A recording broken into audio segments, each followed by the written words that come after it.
So teachers often ask me why some students might break pens quite easily, or pencil nibs, or when they're drawing, draw really hard or draw really light with crayons.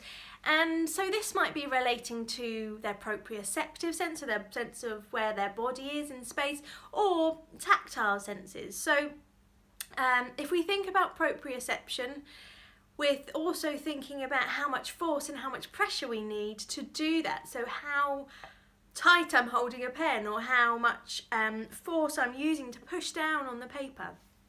Now you know when you're writing on paper, it might be a different pressure that you use when you're writing with chalk, or when you're writing on a different surface. So that's a skill that we will use and learn from our proprioceptive sense. So if someone finds it difficult to know how much force and pressure to use, or how much control they need from their limbs and from their body, they might be hyposensitive, so they have a really high threshold. They need lots of body awareness information to be able to write, or to be able to use the right amount of force and pressure. So you might notice someone writing really hard, maybe because they don't realise how much force and pressure they're using. Or you might notice someone writing really lightly because, again, they don't know how much force and how much pressure to use.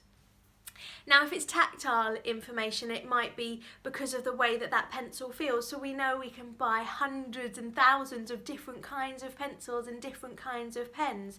Some have grips on them, some are just the wood, some are plastic, some have patterns, some have markings on them, some are different colours.